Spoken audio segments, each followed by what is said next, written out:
comments are getting out of hand, and I even got people messaging me asking about this, so I'm going to explain this real quick in 4K in a way that everybody can understand. The reason why this is important, I literally went to sleep looking at a drum failure in a 400 on a dyno because it got neutraled out, and I woke up looking at a drum failure in an 80E because the engine shut off. It doesn't matter what way it happens, whether you shift the thing in neutral and dump off all the pressure from your held elements and let go of everything.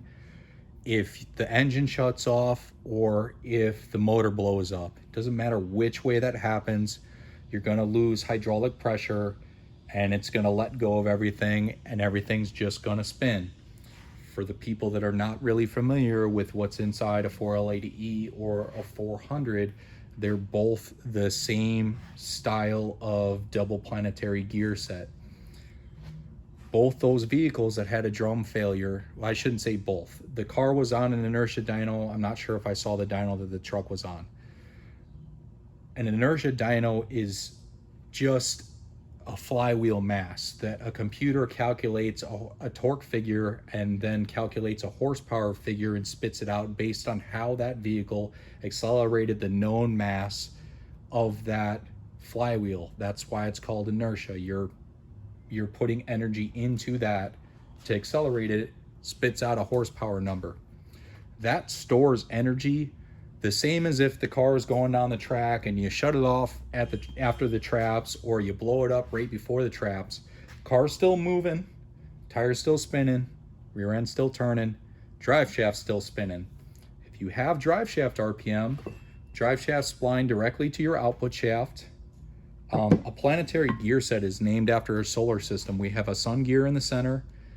Our planet gears in our carrier orbit around the sun gear, and then the ring gear orbits around the planets, much like Uranus. Anyways,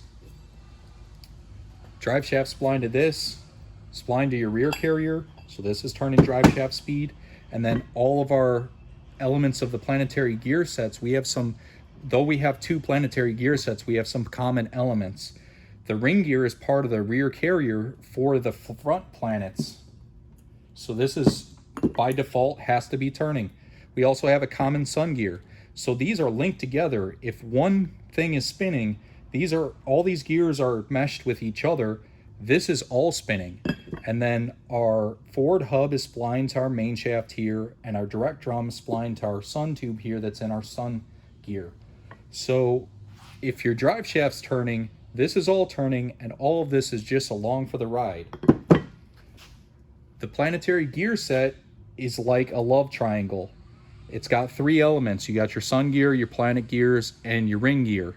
If you drive one and hold one, your other one becomes your output. Or you can even drive one at a slower speed than the other one, and you still have an output. To do one-to-one, you hold all three, then everything turns at the same speed, and you have one-to-one.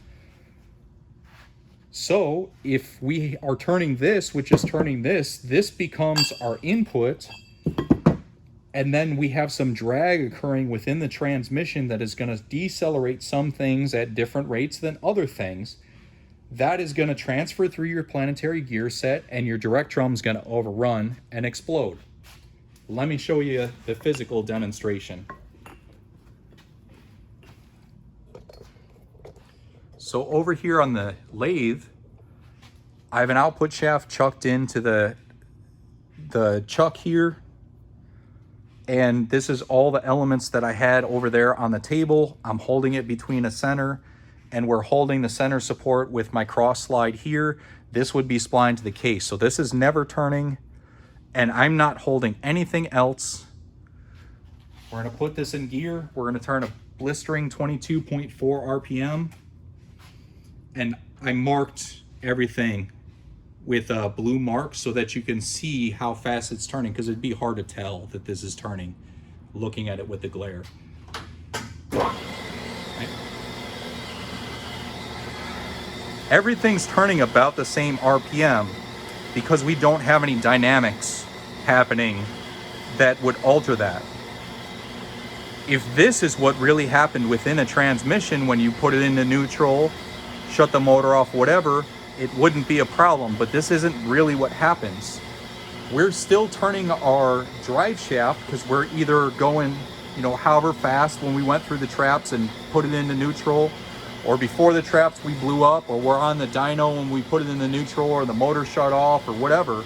We still have enough drive shaft speed. We'll use the truck as an example because we have at least one data point from that. It was mentioned that it shut off at like 6,082 RPM. Let's say that there was a little bit of converter slip and our drive shaft was going a little bit less than 6,000 RPM, 5,000 something. You wouldn't think that that kind of RPM would be a problem for a drum. The critical speed of a cast iron drum is like 10 or 11,000 RPM. How is that possible? I'm gonna show you a worst case scenario because it's dramatic. It's not really possible, but if you take and we hold this forward hub, look what happens to the direct drum. It takes off, it starts overrunning. This is going faster than 3 times my drive shaft speed.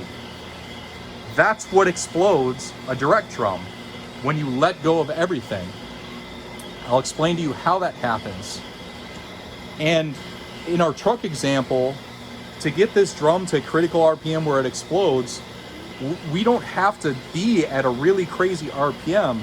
At 6,000, I only need to get this to overrun an extra 4,000 RPM. If I totally stop this hub, this thing at 6,000 is 18,000 RPM. That's exploding for sure. But it doesn't, this hub won't really stop. What actually happens is that the forward drum has more drag on it and slows down at a faster rate than some of the rest of this stuff is.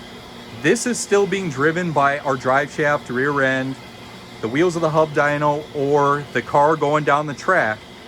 And it can take a little bit of time for this to happen in seconds, but once you initiate like the big red button of explosion, there's no stopping it, because if you're going a bunch of RPM, enough drive shaft RPM to explode this drum by neutraling out, turning off the motor or blowing up the motor, whether you do it in a dyno or down the track, that dyno's not stopping quick enough. You're not stopping the car quick enough. And that's really what the issue is. It doesn't have anything to do with anything going on back here. It has everything to do with what happens here. We have more drag slowing down our forward drum because it's splined to our input shaft, it's in our converter, splined to the turbine support, there's fluid in there, then the converter pump side is bolted directly to the engine. When you shut an engine off, the engine doesn't take 30 seconds to go from whatever RPM it was at to 0 RPM or idle. It happens quick. It happens much quicker than any of this will stop turning, or you can bring the car down to a slow speed. And it's not stopping this hub. It's just, there's a little more drag here, and it makes this overrun by a little bit. It's not turning, almost 3.2 to 1. It doesn't ever end up turning that. It only takes a little extra drag here to slow this down to make that overdrive. And that's enough to blow up a cast iron drum. All your race car heroes that you see neutraling out the track at the end of the track, they've got billet drums that have a much higher critical speed. They've got clean neutral valve bodies.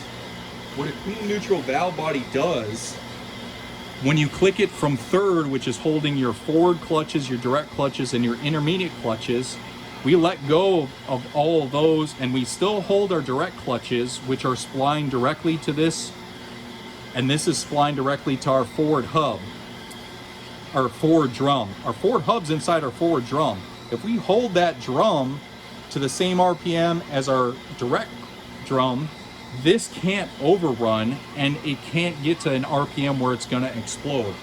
That's what a clean neutral is actually doing. It's holding things so that you can't have an overrun situation. So don't kick the, if you're building badass nitrous guy, you just made a pass going 7,500, 8,000 RPM through the traps. If you neutral that thing out, this drum's coming apart. If it's super easy to make a bunch of power. Everybody in the world has a turbo LS. They're in everything. It's super easy to make enough RPM and power for this to be a problem. For you to break something, maybe you blow up the motor shuts off, this stops turning over here, this has more drag on it than the rest of this. You overdrive that drum and it explodes. Here's your official warning. This is how it works. You need to consider some increased safety equipment, and it may be time where you're beyond your limits and you need to pay somebody to build you a better transmission with some stronger components in it.